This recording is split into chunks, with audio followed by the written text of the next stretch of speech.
Mesdames et messieurs, bonsoir et bienvenue dans Viva Info en version française en cette soirée du mardi 3 février 2026. À la une de l'actualité de ce soir, la visite de la délégation de l'Union africaine au général Ravelman Narichar et à la députée de Fianarantsoa, Marie-Michel Samondjara Malal, détenue en prison, renforce l'existence de poursuites à caractère politique dans le pays. Cela signifie que l'Union africaine suit de près la situation qui prévaut à Madagascar, selon le 7e vice-président de l'Assemblée nationale aujourd'hui. Les détails sur les images d'Onzar Argent. Dimanche dernier, la délégation de l'Union africaine s'est rendue auprès du général Ravelman Narichar, ancien président du Sénat, et de la députée de Fianarantsoa, Marie-Michel Samondjara Malal, à la prison d'Immertiatousk. L'incarcération d'anciens hauts responsables d'institutions et d'une députée de la République traduit l'existence de poursuites politiques et d'une situation d'instabilité dans le pays.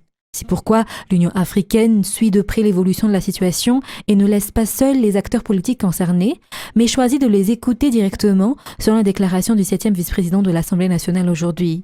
Selon les informations, les deux personnalités ont été entendues à la prison d'Immertiatousk conformément à la demande de l'Union africaine.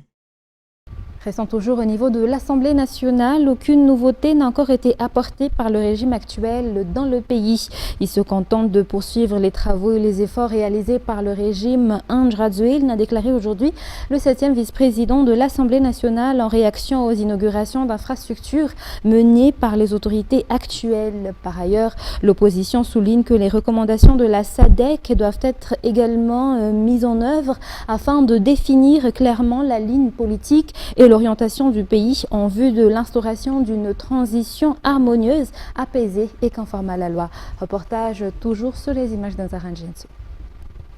Les actes du régime actuel ne confirment pas les propos qu'il avance. Alors que le président de la refondation affirme avoir hérité d'un pays détruit et en ruine, les faits démontrent pourtant que les autorités actuelles se contentent d'inaugurer les réalisations, fruit des efforts du régime précédent. Il se peut que seules les couleurs des infrastructures aient été modifiées, mais ce qui est visible, c'est que les infrastructures issues des projets du président Andradzuil sont aujourd'hui inaugurées au nom du régime de la refondation. Cela confirme, selon le 7e vice-président de l'Assemblée nationale, que le président Andradzuil a bel et bien travaillé et fourni des efforts et que le régime actuel n'est qu'intérimaire. Par ailleurs, les membres de la plateforme politique IRMAR réaffirment que les recommandations de la SADC et des principales forces politiques du pays doivent être appliquées afin de parvenir à une orientation claire et cohérente. Nous ne demandons pas un partage de postes, mais nous exigeons la transparence et l'implication de tous dans le processus électoral, a déclaré le leader de l'opposition, précisant que l'organisation de ces élections relève de la responsabilité du régime actuel. Dans la suite des actualités de ce soir, l'alerte rouge liée à la montée du niveau des fleuves reste en vigueur pour les populations vivant le long des fleuves Bezbouk et Mavavi Sud.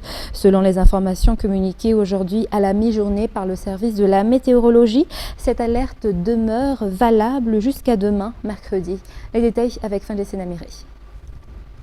Des pluies orageuses persisteront dans les régions d'Iana, Sophie, Bouégne, sur les Hautes-Terres, l'Est, ainsi que dans le Sud-Ouest, indique le service météorologique. Une augmentation progressive du niveau des eaux est prévue dans les bassins versants ayant déjà fait l'objet d'une alerte concernant un risque de crue au cours des prochaines 24 heures. En conséquence, l'alerte rouge liée au risque de montée des eaux demeure en vigueur pour les populations riveraines des fleuves Bezbouk et Mavav Sud. Cette alerte émise par Météo Madagascar est valable jusqu'au mercredi 4 février 2026.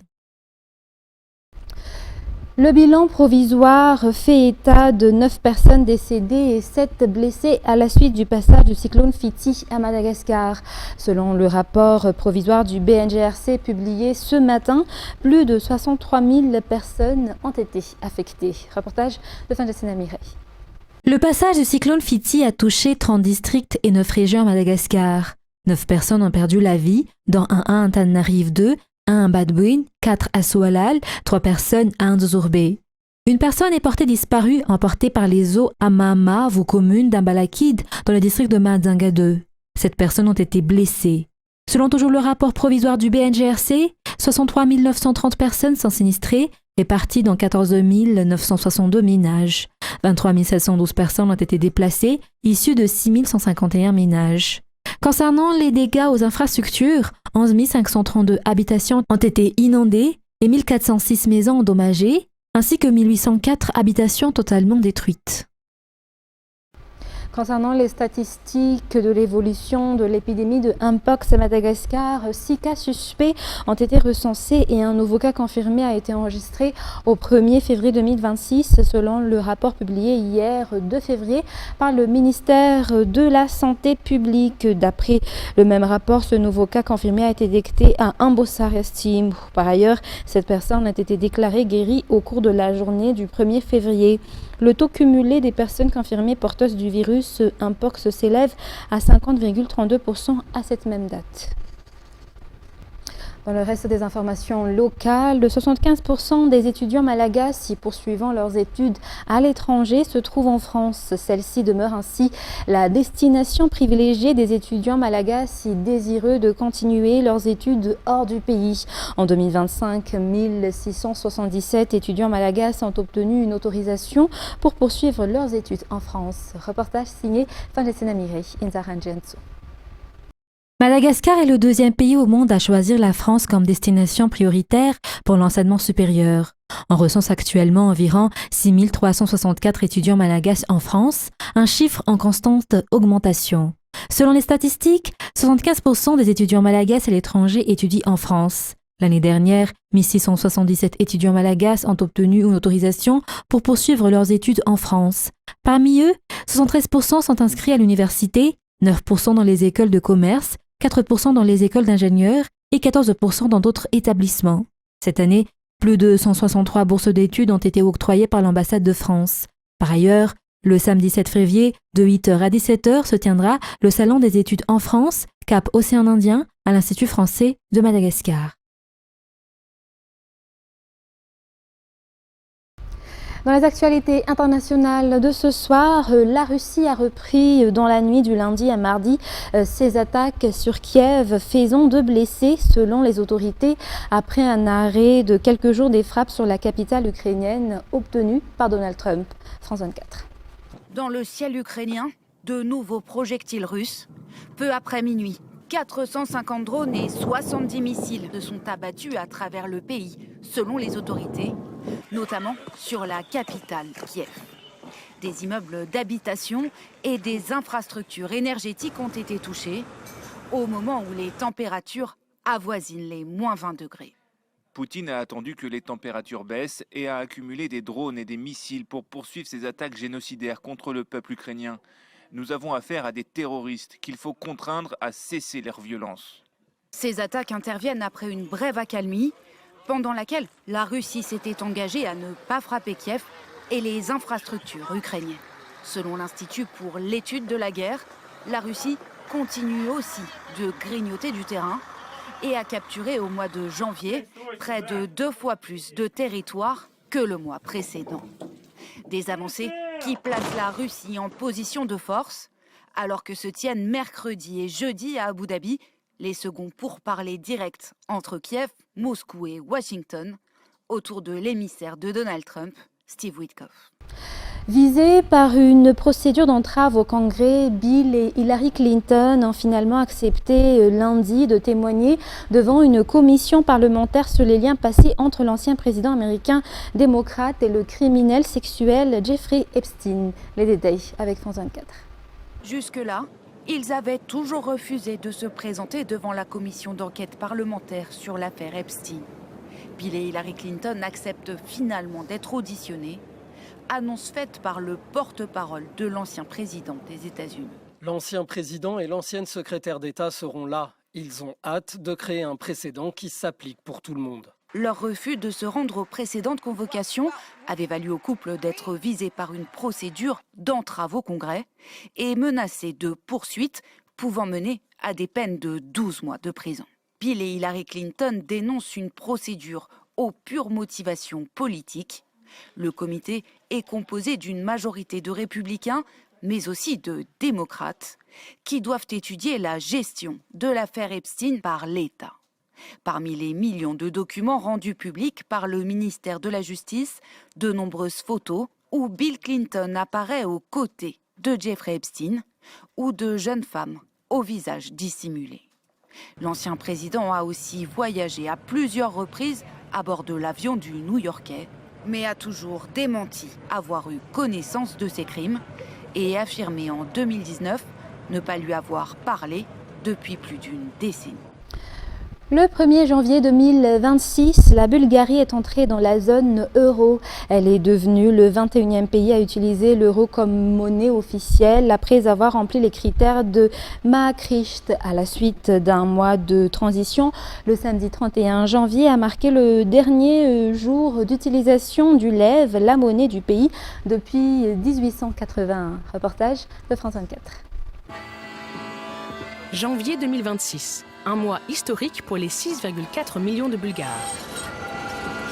Deux monnaies, l'ancienne et la nouvelle, coexistent pendant 30 jours. En février, l'euro devient monnaie officielle. Devant la Banque nationale de Bulgarie, des files d'attente se forment. Les gens échangent leurs lèvres contre des euros. Certains sont là depuis l'aube. Je sais qu'il faut être patient, alors l'attente ne me dérange pas. Tout ira bien. Il y a beaucoup de monde devant moi et la file n'avance pas du tout. Nous voyageons beaucoup, mon mari surtout. Alors avoir une seule monnaie sera très pratique. La Bulgarie est le 21e pays à adopter la monnaie unique européenne sur les 27 États de l'Union. Le seul à utiliser l'alphabet cyrillique.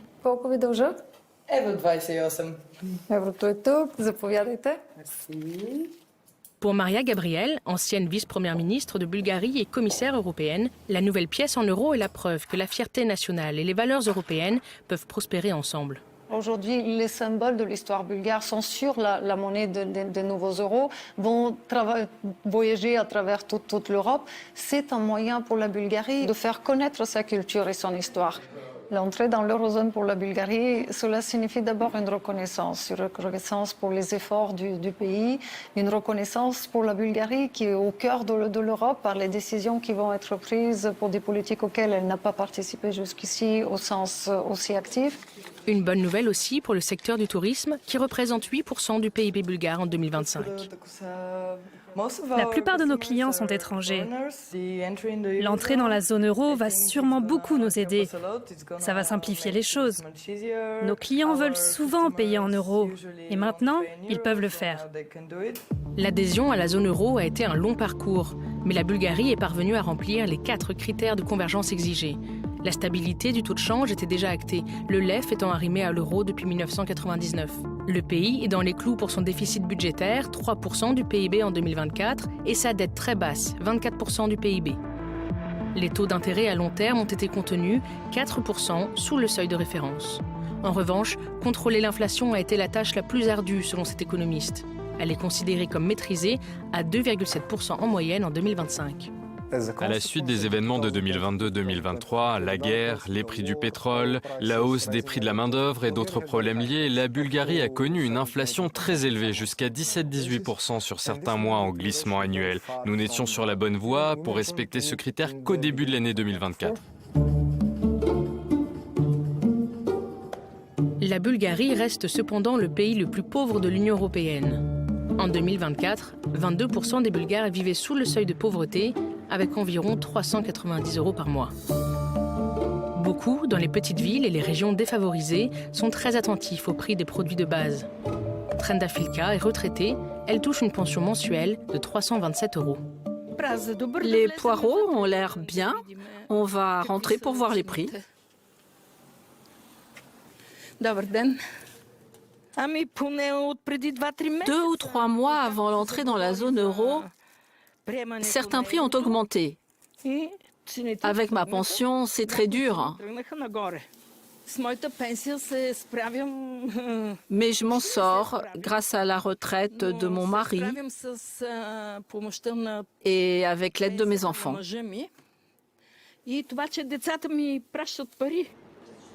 Certains commerçants ont profité de la transition économique pour augmenter les prix.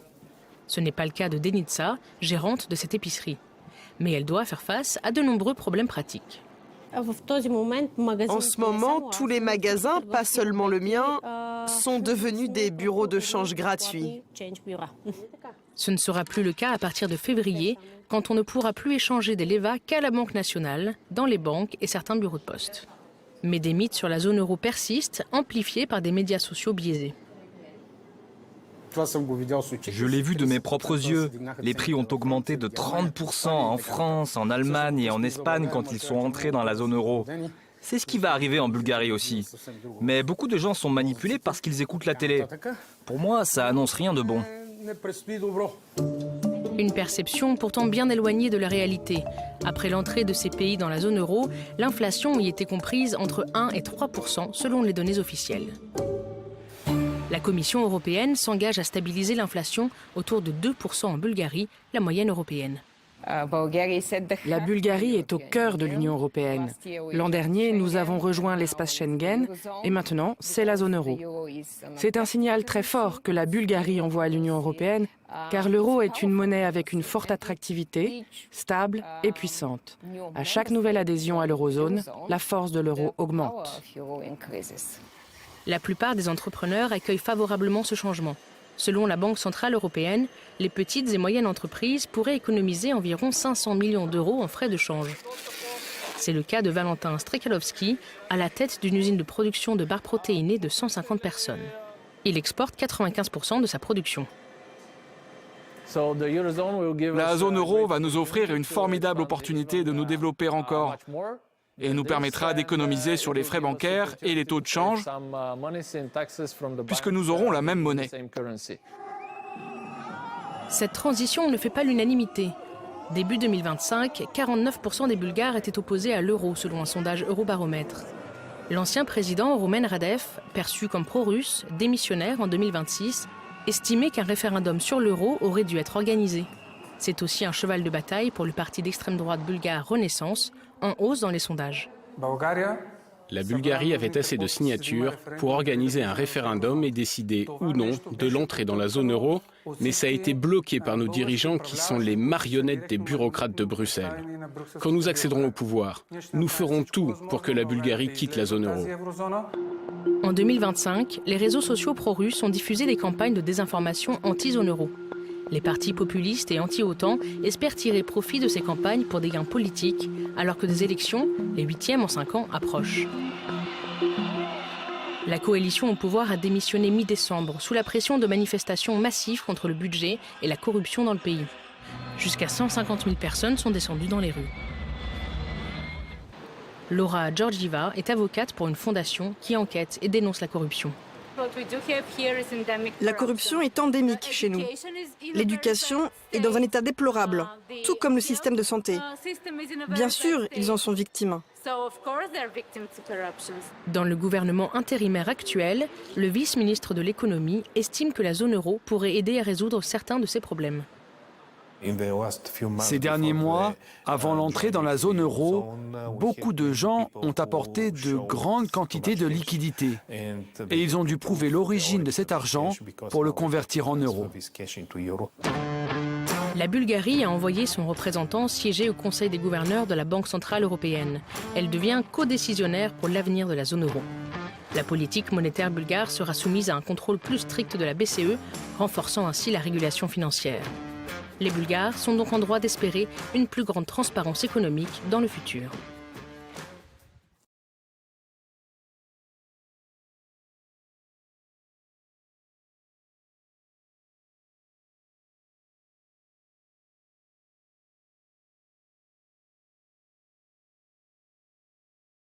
Fin de ce journal, mesdames et messieurs, nous vous remercions de votre fidélité. Très bon suite de programme sur Viva. Au revoir.